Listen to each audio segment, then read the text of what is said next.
नमस्कार, मैं हूं नरेश राघानी और आप देख रहे हैं हॉराइजन न्यूज। पुष्कर में श्री गिरधर गोपाल मंदिर परशुराम द्वारा में अन्नकूट महोत्सव।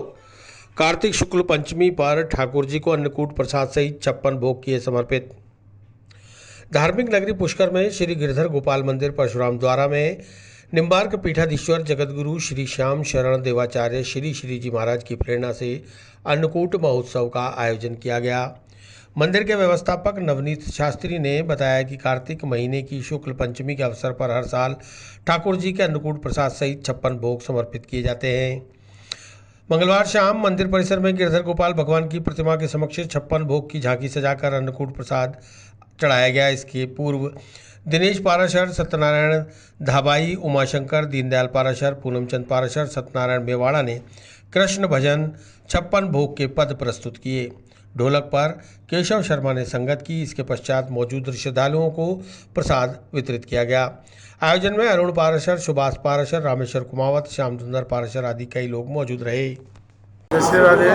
आज जगतगुरु श्री जी महाराज द्वारा संचालित श्री गिरधर गोपाल मंदिर परशुराम द्वारा पुष्कर राज में अन्नकूट महामहोत्सव का आयोजन किया गया है। उसमें 56 भोग का भोग, कदम भोग का भोग एवं प्रसाद सभी भक्तों को वितरण करके महाआरती करने के उपरांत सभी भक्तों को प्रसाद वितरण किया गया है। प्रत्येक वर्ष जो कार्तिक शुक्ल पंचमी पूर्णिमा है, पंचमी है, उस दिन हमारे यहाँ 56 भोग का आयोजन रखा जाता है और परम पूज्य जगतगुरु श्री जी महाराज भी पधारते हैं, लेकिन आज स्वास्थ्य की अनुकूलता के कारण नहीं पधार सके और व्यस्त कार्यक्रमों की व्यवस्था के कारण नहीं पधार सके और सभी भक्तों ने प्रसाद लेके भी महाआरती के दर्शन करके प्रसाद लेके जा रहे हैं। जय श्री राधे। अन्नकूट महोत्सव हर मंदिरों में मनाया जा रहा है, तो ऐसे क्या इसके पीछे दंत कथा है, क्यों अन्नकूट लगाया जाता है? भगवान गिरिराज गोवर्धन महाराज की जो लीला की उन्होंने, उसमें 56 भोग का भोग लगा। उसी परंपरा के अनुसार जब से आज तक यही अनवरत का कार्य चल रहा है। आपका नाम? नवनीत शरण शास्त्री, नवनीत शरण शास्त्री। संजय मार्केट एसोसिएशन का दीपावली स्नेह मिलन समारोह। केक काटकर स्नेह भोज का लिया आनंद। नई कार्यकारिणी का भी किया गठन। मंगलवार रात सिनेमा रोड स्थित न्यू मैजेस्टिक मॉल के टेरेस पर संजय मार्केट एसोसिएशन के द्वारा दीपावली स्नेह मिलन समारोह का आयोजन किया गया। स्नेह मिलन समारोह में मुख्य अतिथि स्थानीय पार्षद नकुल खंडेलवाल मौजूद रहे, जिनकी मौजूदगी में एसोसिएशन के पदाधिकारी और व्यापारियों ने केक काटा और एक दूसरे का मुंह मीठा कराकर दीपावली की शुभकामनाएं दी। संजय मार्केट एसोसिएशन के उपाध्यक्ष हरीश कुमार अगनानी ने बताया कि हर साल श्री अजमेर व्यापारिक महासंघ के नेतृत्व में संजय मार्केट एसोसिएशन अपना प्रतिनिधित्व करता है और दीपावली के अवसर पर स्नेह मिलन समारोह आयोजित किया जाता है। इसी के साथ नई कार्यकारिणी का गठन भी किया गया। केक काटने के बाद सभी ने स्नेह भोज का आनंद लिया। इस मौके पर संजय मार्केट के समस्त व्यापारीगण मौजूद रहे। हमारा आज संजय मार्केट यूथ ग्रुप पड़ाव की तरफ से दीपावली स्नेह मिलन रखा गया, जिसमें मुख्य अतिथि के रूप में हमारे पार्षद जी नकुल जी खंडेलवाल और श्री व्यापार महासंघ के मुख्य अतिथि के रूप में आए और हमने ये प्रोग्राम दीपावली उपलक्ष्य में रखा था और इसमें कार्य समिति भी गठित की जाएगी और हमारे आगे बढ़ने के लिए हमने ये विचार किया। किस तरीके से बनाया केक हमने दीपावली के उपलक्ष्य में काटा और हमारे मुख्य अतिथि के रूप में जो आए थे उनकी खुशी की जाहिर की। एकल नारी शक्ति संगठन द्वारा मनाया गया बहना दूज का पर्व। एकल नारी बहनों ने एक दूसरे के रक्षा सूत्र बांधकर सुख दुख में साथ निभाने का लिया प्रण।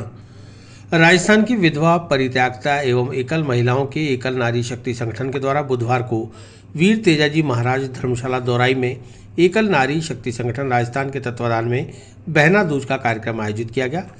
कार्यक्रम का शुभारंभ अतिथि द्वारा दीप प्रज्वलित कर राष्ट्रीय गीत गाकर किया।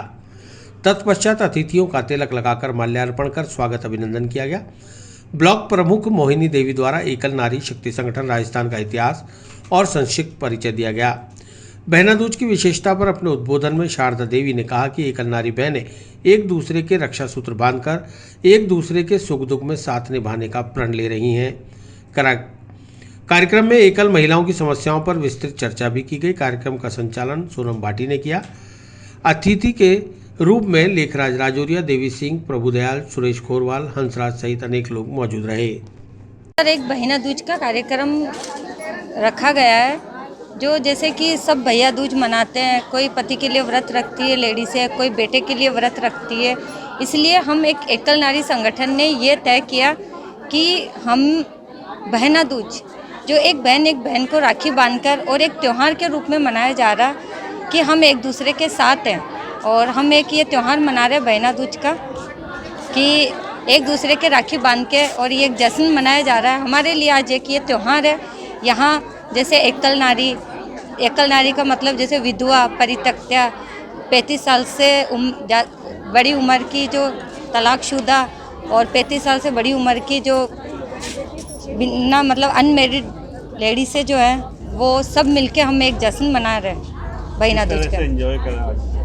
सर ये संगीत, एक बड़े बड़े लोगों का हमने सम्मान किया। बड़े बड़े लोग आए जिन्होंने हमें बहुत अपने बारे में बताया, हमें आगे क्या करना है ये सिखाया, और हमें आगे कैसे आगे बढ़ना है, कैसे आत्मनिर्भर बनना है, इसके लिए सपोर्ट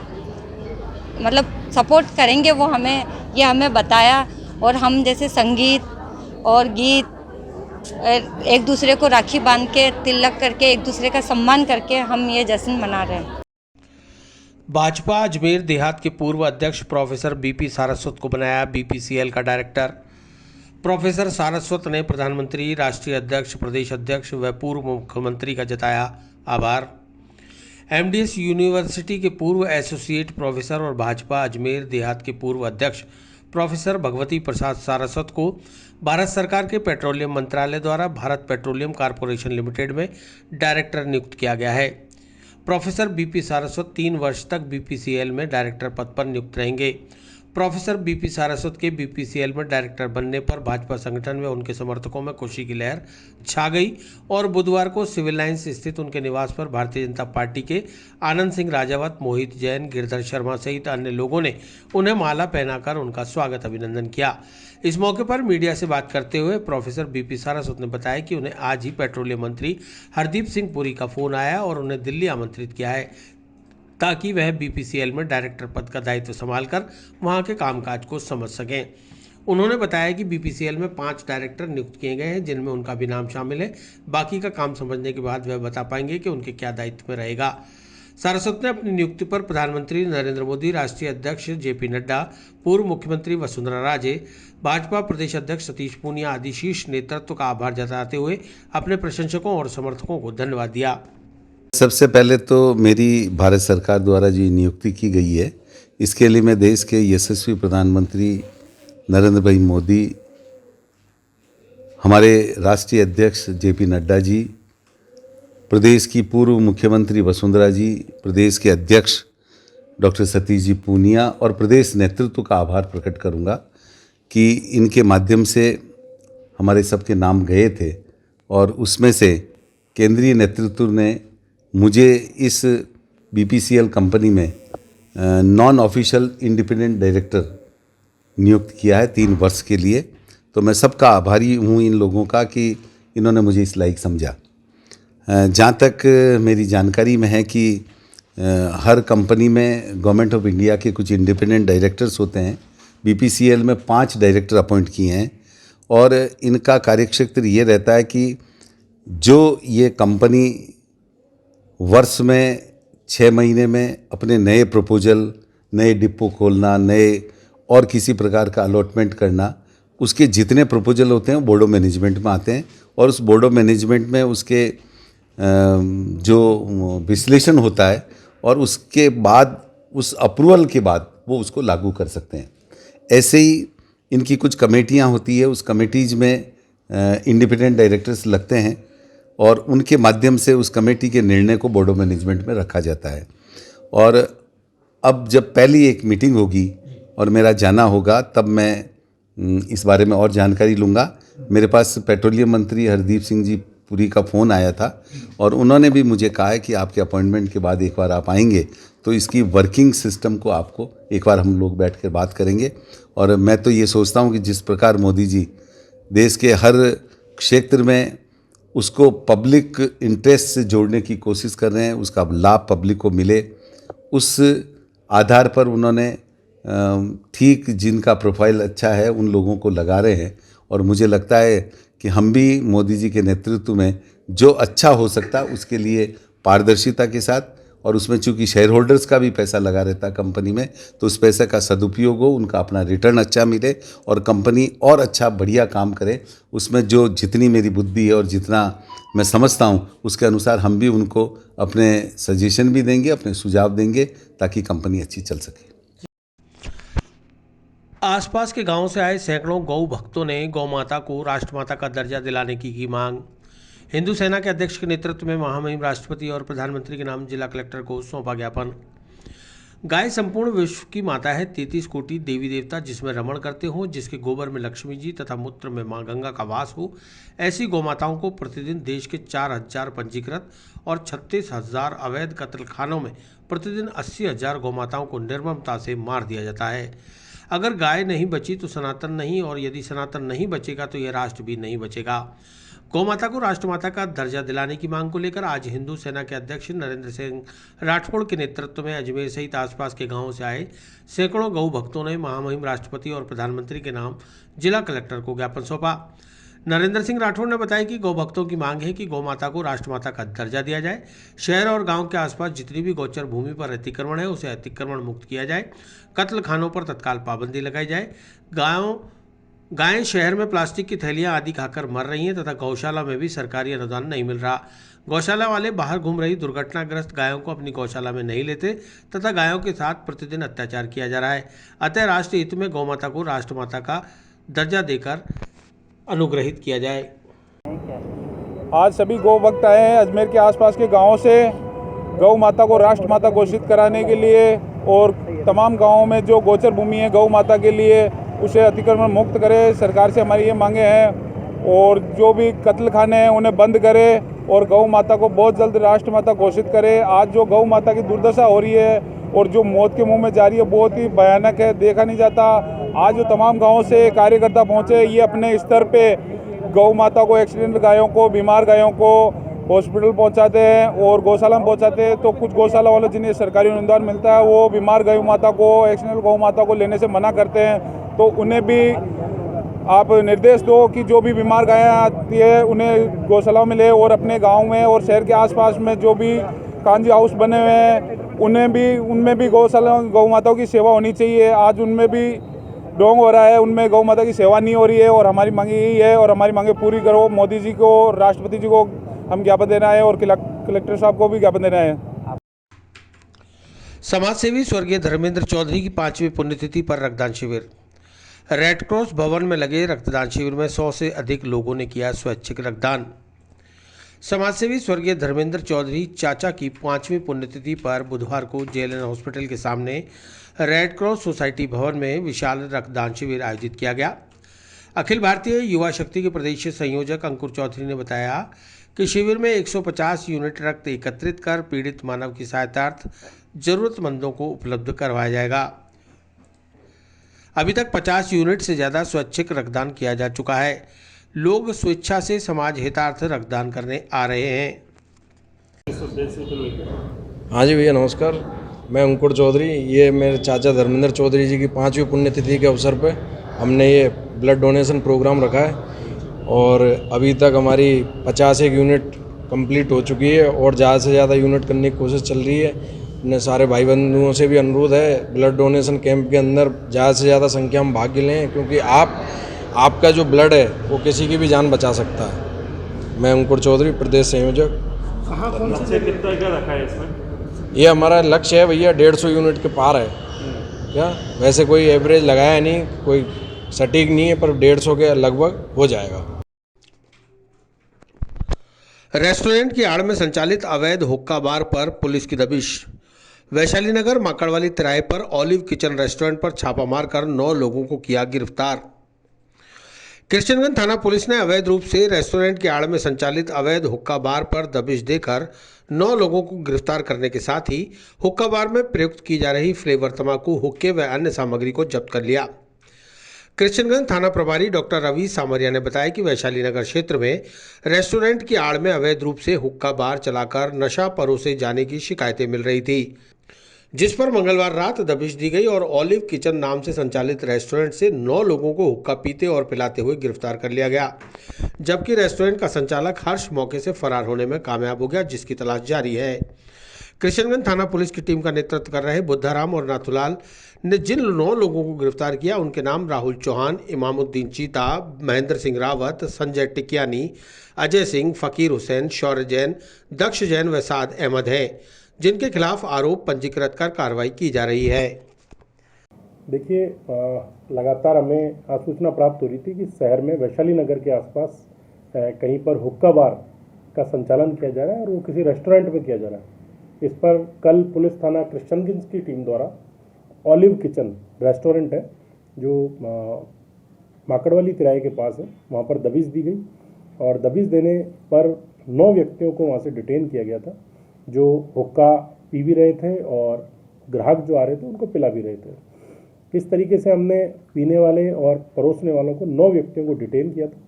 इस कार्रवाई की भनक लगने के दौरान ही इसका संचालक है हर्ष, वो वहाँ से मौके से फरार हो गया था। इस तरीके से पुलिस थाना किशनगंज द्वारा कार्रवाई की गई है।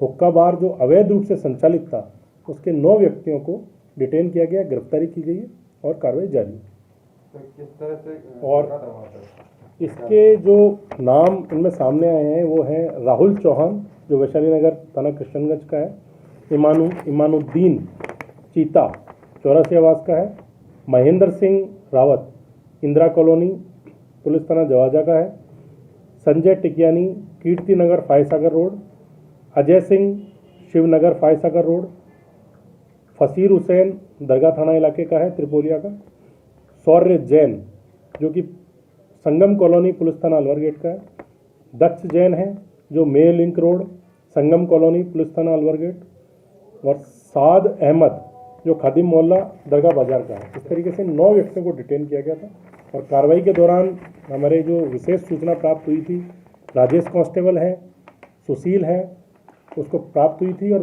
कार्रवाई के दौरान नाथुलाल जी और बुद्धाराम जो सब इंस्पेक्टर हैं वो उस कार्रवाई में साथ रहे।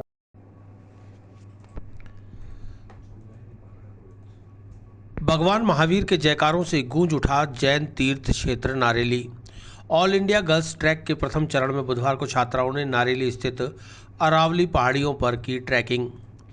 11 राजस्थान बटालियन एनसीसी यूनिट के तत्वाधान में आयोजित ऑल इंडिया गर्ल्स ट्रैक के प्रथम चरण में बुधवार को छात्राओं ने नारेली स्थित अरावली पहाड़ियों पर ट्रैकिंग शुरू की। यूनिट के कमान अधिकारी कर्नल बीपी फर्नांडिस ने बताया कि कैंप में 500 छात्राओं को 2 समूहों में विभाजित किया गया है।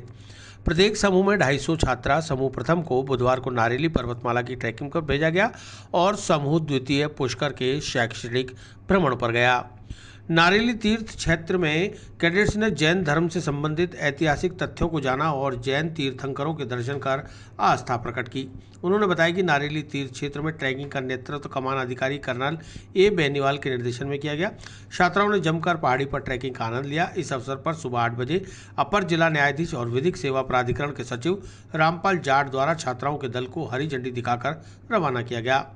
रामपाल जाट ने फीता काटकर ट्रैक का शुभारंभ किया। छात्राओं ने एनसीसी क्लिपिंग के साथ मुख्य अतिथि का स्वागत किया। मुख्य अतिथि के रूप में विधिक सेवा प्राधिकरण के सचिव एवं अपर जिला सत्र न्यायाधीश रामपाल जाट ने छात्राओं को संविधान में प्रदत्त महिलाओं के अधिकारों से संबंधित जानकारी प्रदान की एवं छात्रा कैडेट्स के प्रश्नों का जवाब देकर उन्हें लाभान्वित किया। ऑल इंडिया गर्ल्स ट्रैकिंग के प्रथम दल के साथ टूर राजस्थान इंजीनियर के कमान अधिकारी colonel A Beniwal, camp PRO doctor Sant Kumar, lieutenant doctor Meenakshi Gehlot, second officer Renu Sharma सहित अनेक सैन्य कर्मी एवं सिविल स्टाफ मौजूद रहा।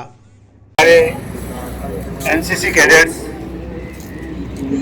आप विभिन्न स्टेट से यहाँ पर आए हैं और आपका जो मिशन है ट्रैकिंग का, इस प्रकार से आप ट्रैकिंग करते हुए पहाड़ पर चढ़ रहे हैं और इन पत्थरों को अपने पैरों के नीचे रोकते हुए अपना मिशन पूरा करते हैं। इस परिप्रेक्ष्य में मेरा ये कहना है कि एनसीसी है जो बच्चों के भावनाओं को आगे बढ़ाती है, महत्वाकांक्षी बनाती है और जो एम्बिशंस आप एनसीसी से बनाएंगे वो आपके जीवन में आपको काफ़ी ऊंचाइयों पर ले जाएगी। मैं स्वयं एनसीसी कैडेट रहा हूँ और जितना एम्बिशंस मैंने एनसीसी में रहते हुए पाले हैं मेरे अपने एकेडमिक लाइफ में नहीं पाले। तो मेरा यही कहना है कि पैदा उन हवाओं से कि अपनी औकात में रहे, हम पंखों से नहीं हौसलों से होते हैं। Everyone, I'm Cadet Corporal Aishi Thakur and I'm representing Directorate Punjab, Haryana and Himachal. And now our journey finally begins. We are waiting really for a very long time and we are very excited for this trip. So now we are enjoying a lot and we are having fun and we got a chance to learn a lot of things here. Krishna Gopal Ayurveda भवन कालेड़ा कर्मचारी संघ ने खोला managing director Chaudhary के खिलाफ मोर्चा। Trust board द्वारा budget का अभाव बताकर कर्मचारियों को नहीं दिया जा रहा लाभ। कृष्ण गोपाल आयुर्वेद भवन कालेड़ा कर्मचारी संघ के सैकड़ों कर्मचारियों ने वरिष्ठ उपाध्यक्ष ठाकुर भगवत सिंह राठौड़, अध्यक्ष जगदीश चंद्र कुड़ी और कोषाध्यक्ष महेंद्र सिंह भाटी के नेतृत्व में एसडीएम केकड़ी को ज्ञापन देने के बाद अजमेर में जिला कलेक्टर को ज्ञापन सौंपकर ट्रस्ट के मैनेजिंग डायरेक्टर दीनबंधु चौधरी के खिलाफ कार्रवाई की मांग करते हुए कर्मचारियों को न्याय और राहत दिलाने की अपील की है। कर्मचारी संघ के वरिष्ठ उपाध्यक्ष भगवत सिंह राठौड़ ने बताया कि जब से कालेड़ा ट्रस्ट के मैनेजिंग डायरेक्टर दीनबंधु चौधरी बने हैं तब से कालेड़ा ट्रस्ट गर्त में जाता जा रहा है। ना तो कर्मचारियों को कोई फ़ायदा हो रहा है, ना ही ग्राहकों का। लगभग 100 से ज़्यादा दवाइयाँ कटिंग में चल रही है। पूर्व में भस्म बनाने के लिए लगभग 2 किलो सोना आता था, लेकिन आज सिर्फ 200 ग्राम सोना ही मंगाया जा रहा है, जिससे लेबर कॉस्ट बढ़ती जा रही है। 2.5 करोड़ महीने की सेल होने पर भी कर्मचारियों को समय पर वेतन और लाभांश नहीं मिल पा रहा। कर्मचारी संघ इस पूरे मामले की सीबीआई जांच कराने की मांग कर रहा है, इसलिए जिला कलेक्टर को ज्ञापन सौंपा है। कोषाध्यक्ष महेंद्र सिंह भाटी ने बताया कि धर्मार्थ ट्रस्ट की स्थापना गाँव के ठाकुर साहब नाथू सिंह जी के द्वारा हुई थी। कुछ समय तक उन्होंने अपने अधीन इस संस्था को चलाया। इसके बाद ट्रस्ट बोर्ड गठित करके यह संस्थान ट्रस्ट बोर्ड को सौंप दिया गया। कुछ समय तक इसका संचालन ट्रस्टियों ने सही ढंग से किया, जिसमें विकास भी हुआ, कर्मचारियों का विशेष ध्यान भी रखा गया।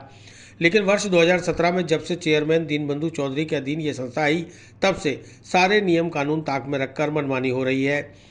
कालेड़ा में 350 दवाइयाँ बनती थी, जिसमें से अभी 100 से ज़्यादा दवाइयों की कटिंग चल रही है। रॉ मटेरियल भी समय पर उपलब्ध नहीं होता। इनके पास कर्मचारियों को देने के लिए पैसा नहीं है, जबकि कर्मचारी 2.5 करोड़ रुपये प्रति महीने अपनी गाड़ी मेहनत करके इनको लाभांश कमा कर दे रहा है। 84 करोड़ के समथिंग 2017 से लेकर अब तक बिक्री हुई है, उसमें से ये पैसा कहाँ गया? कर्मचारी संघ इसका हिसाब मांग रहा है।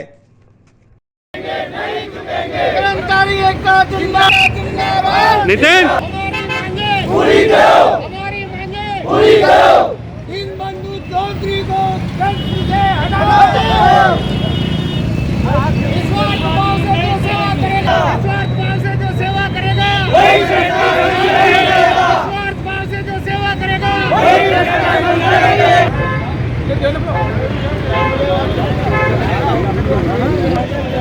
दीनबंधु चौधरी की तानाशाही नहीं चलेगी, नहीं चलेगी। दीनबंधु चौधरी की तानाशाही नहीं चलेगी, नहीं चलेगी। जब तक सूरज चांद रहेगा, भगवान का नाम रहेगा। हमारी मांगे पूरी करो, हमारी मांगे पूरी करो। मजदूर एकता जिंदाबाद, मजदूर एकता वो बाइट ले ला ना जा। मजदूर एकता जिंदाबाद, हमारी मांगे पूरी करो, पूरी करो। साहब, हम सभी कृष्ण गोपाल आयुर्वेद धर्मार्थ ट्रस्ट के कर्मचारी और कर्मचारी संघ के मेंबर हैं। अध्यक्ष है, उपाध्यक्ष है, सचिव, सेक्रेटरी जो भी हमारे हैं वो सब आए हैं। कर्मचारी पूरे आए हैं कालेड़ा और पर्वतपुरा फैक्ट्री के। हमारे समस्या एक ही है साहब, जब से दीनबंधु जी चौधरी इस ट्रस्ट के मैनेजिंग डायरेक्टर बने हैं, इस ट्रस्ट में भ्रष्टाचार के अलावा कुछ नहीं हो रहा है। दवाइयाँ 100 के ऊपर कटिंग में चल रही है। जहाँ सोना 2-2 किलो आता था, आज 200 ग्राम मंगा रहे हैं। उसमें लेबर कॉस्ट ज़्यादा पड़ती है। एक तो 2 किलो सोने की एक आदमी पसंद बना देता है, एक 200 ग्राम की 5 आदमी बना रहे हैं, तो उसमें पैसा भी ज़्यादा व्यय हो रहा है। और बीच बीच में एजेंसियां देके च्यवनप्राश पे विशेष स्कीमें चला के फार्मेसी को गर्त में ले जा रहे हैं। आज हमारी फार्मेसी काफ़ी लोगों का इलाज करती है, लाखों आदमी इससे लाभान्वित हैं। कर्मचारी हजारों आदमी अपने परिवार का गुजर बसर कर रहे हैं। लेकिन दीनबंधु चौधरी जब से आए हैं इसमें मनमानी चल रही है, काफ़ी पैसा ये खा रहे हैं, ऐसा हम सबको प्रतीत हो रहा है। 2-2.5 करोड़ रुपए महीने की सेल होती है, कर्मचारियों को देने के लिए इनके पास पैसा नहीं है। 4-4 दफ़ा समझौता वार्ता हो चुकी है हमारे बीच, इन्होंने आज सिलेंडर खड़े कर दिए कि हमारे पास कोई पैसा नहीं है। और संस्थान में इतना पैसा आ रहा है, फिर वो जा कहाँ रहा है। हम इसकी तहकीकात करवाना चाहते हैं, जांच करवाना चाहते हैं, सीबीआई जांच हो, इसलिए कलेक्टर साहब के समक्ष उपस्थित हुए हैं। इनको ज्ञापन देंगे। एसडीएम साहब को केकड़ी दे के आए हैं। एसडीएम साहब की कलेक्टर साहब से बात करवाई है हमने, वो काफ़ी संतुष्ट हुए हैं और हमें बुलाया है यहाँ। कृष्ण गोपाल आयुर्वेद भवन धर्मार्थ ट्रस्ट की स्थापना कालेड़ा गांव के ठाकुर साहब श्री नाथू सिंह जी के द्वारा हुई है। कुछ समय तक उन्होंने अपने अधीन इस संस्था को चलाया। उसके बाद में ट्रस्ट बोर्ड गठित करके ये संस्था ट्रस्ट बोर्ड को सौंप दी। कुछ समय तक इसका संचालन ट्रस्टियों ने सही ढंग से किया, इसमें विकास भी हुआ, कर्मचारियों का भी सुचारू रूप से ध्यान रखा गया। लेकिन 2017 से ये जब से चेयरमैन साहब दीनबंधु जी चौधरी के अधीन ये संस्था आई है, तब से इसके सारे नियम कानून जो कर्मचारियों के भी बने हुए थे, ट्रस्टियों के भी बने हुए थे, वो सारे नियम कानून ताक में रख के हर तरह से मनमानी हो रही है।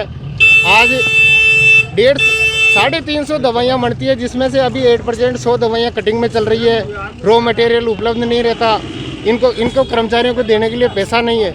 जबकि कर्मचारी 2-2.5 करोड़ रुपए प्रति महीने अपनी गाड़ी मेहनत करके इनको ट्रस्ट को पैसा दे रहे हैं, तो अब ये पैसा जा कहाँ रहा है। 84 करोड़ के समथिंग 2016 से 17 से लेके अब तक मतलब 84 करोड़ के समथिंग जो सेल हुई है, अब उसमें से ये पैसा कहाँ गया, इसका हिसाब हमने मांगा है, तो वो हिसाब देने से अब मना कर रहे हैं। और कर्मचारियों का जो इतने सालों से जो 4 वर्ष में जो समझौता हो रखा है, एग्रीमेंट हो रखा है, इन्होंने 2017 में खुद ने भी 55% कर्मचारियों को समझौता दिया था और उसी साल इन्होंने 10,000 रुपये बोनस भी दिया था। अब ये उसके बाद में बोनस भी बंद हो गया और ये समझौते की वार्ता को भी बिल्कुल ख़त्म करना चाहते हैं। इनके जो ट्रस्ट का और ट्रस्टियों के जो सारे नियम कानून थे, वो सब धज्जियाँ उड़ गई। कर्मचारियों को लगाने का भी नियम थे, कर्मचारियों की नियुक्ति कैसे होनी है, उनका रिटायरमेंट का क्या रूल है, उनकी तनख्वाह कैसे बढ़ानी जानी, ये सारे रूल थे। आज कोई रूल नहीं है। मृतक कर्मचारी जो 2018 से अब तक काम कर रहे हैं, ट्रस्ट कार्यालय से उनके पास में लिखित आदेश नहीं है, वो केवल एक वाउचर बेस पे अब तक काम करते आ रहे हैं। मृतक कर्मचारी 3 या 4 नाम है अभी मौजूद, वो सब ऐसे सब लोग इनसे प्रताड़ित हो चुके हैं। जब सब पाबंदियां हटी तो प्रसाद चढ़ाने पर पाबंदी क्यों? ब्रह्मा मंदिर पर प्रसाद चढ़ाने को मिली अनुमति, पुरोहितों ने उपखंड अधिकारी के समक्ष जताई पीड़ा। जिस तरह से दूसरे धर्म स्थलों पर प्रसाद चढ़ाने की अनुमति है, वैसे ही विश्व के एकमात्र जगत पिता ब्रह्मा मंदिर पर भी प्रसाद चढ़ाने की अनुमति मिले, इस मांग को लेकर आज सामाजिक कार्यकर्ता अरुण पाराशर और पुरोहितों ने पहले ब्रह्मा मंदिर पर नारेबाजी की, फिर उपखंड अधिकारी के सामने अपनी बात रखी। ब्रह्मा मंदिर में नारेबाजी की सूचना मिलने पर पुष्कर थाना प्रभारी महावीर शर्मा मौके पर पहुंचे। इसके बाद तहसीलदार रामेश्वर छाबा से पुरोहितों ने बातचीत की। यहां से पुरोहित अपनी बात रखने के लिए उपखंड कार्यालय गए। सामाजिक कार्यकर्ता अरुण पाराशर ने बताया कि प्रसाद से लोगों की भावनाएं जुड़ी होती हैं और जब सभी धर्म स्थलों पर प्रसाद चढ़ाने की अनुमति मिल चुकी है, तो ब्रह्मा मंदिर में भी श्रद्धालुओं को यह अनुमति मिलनी चाहिए। पुरोहित बैजनाथ पाराशर ने बताया कि सभी पुरोहितों, दुकानदारों और स्थानीय लोगों की मांग है कि श्रद्धालुओं को प्रसाद चढ़ाने की अनुमति दी जाए। उपखंड अधिकारी सुखराम पिंडेल ने बताया कि पुरोहितों और जनप्रतिनिधियों की मांग से मंदिर कमेटी के अध्यक्ष अजमेर जिला कलेक्टर प्रकाश राज पुरोहित को अवगत करा दिया जाएगा और उनके मार्गदर्शन के बाद जल्द ही इस मामले में कोई निर्णय किया जाएगा। इस दौरान सामाजिक कार्यकर्ता अरुण पाराशर, बैजनाथ पाराशर, भागचंद दगदी, गुन्नू पाठक, बिहारी गुरावा, गिरिराज पाराशर, मधुसूदन पाराशर, प्रतापनाथ, नरेश खत्री, बलदेव खत्री, मुकेश पाल, भागचंद गुजर, राजू लोहार, छोटू खान, गोपी किशन, हनीफ मोहम्मद, रेहान खान, बनवारी सरगरा, मोनू पाराशर सहित अनेक लोग मौजूद रहे। ये पुष्कर इस धरा का सबसे बड़ा धर्मस्थल और यहाँ एकमात्र ब्रह्मा जी का मंदिर है। पिछले 2 साल से कोरोना महामारी के कारण से यहाँ सभी गरीब लोगों का और व्यापारियों के सबकी आर्थिक स्थिति बिल्कुल खराब हो रखी है। और ये आप मेला पुष्कर मेला, कार्तिक मेला प्रारंभ हो चुका है और जो राजस्थान सरकार ने पिछले दिनों धार्मिक और सामाजिक स्थलों की सभी पाबंदियां हटाकर लोगों की जो 200 लोगों की भी इकट्ठा करने की बात किया, उस पर सारी पाबंदी हटाकर सभी धर्मस्थलों पर सभी तरीके की पाबंदियां हटाकर सारी छूट दे दी है। तो हमने आज वहाँ ब्रह्मा मंदिर जाके कि जिस प्रकार से ब्रह्मा मंदिर पर प्रसाद और सामग्री और पूजा सामग्री और सुहाग की सामग्री प्रतिबंधित कर रखी है, तो आज हमने प्रशासन से और मंदिर प्रबंधन से श्रीमान जिला कलेक्टर साहब से भेंट करके और आज अभी उपखंड अधिकारी से साहब से भेंट करके उनसे निवेदन किया है कि भाई जैसे जिस प्रकार से और धर्मस्थलों पे भी सभी चीज़ की ये कोई प्रकार की पाबंदी नहीं है, वहाँ दरगाह में चादर और फूल पुष्प झाल नियमित रूप से ले जाई जा रही है निर्बाध रूप से, उसी प्रकार से पुष्कर भी एक धर्मस्थल है। यहाँ भी ब्रह्मा मंदिर पे जो श्रद्धालु आता है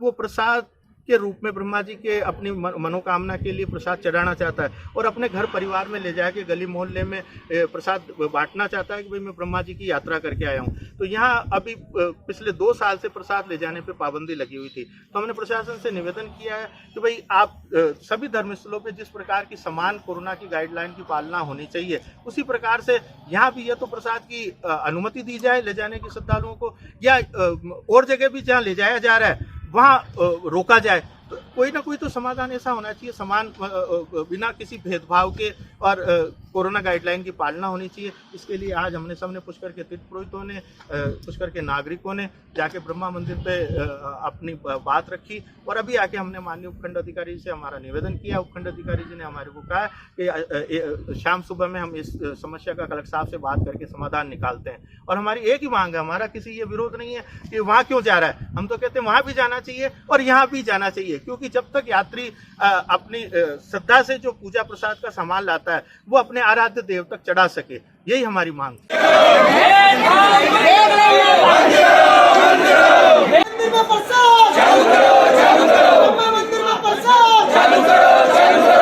धर्मस्थलों पर भेदभाव, धर्मस्थलों पर भेदभाव, धर्मस्थलों पर भेदभाव।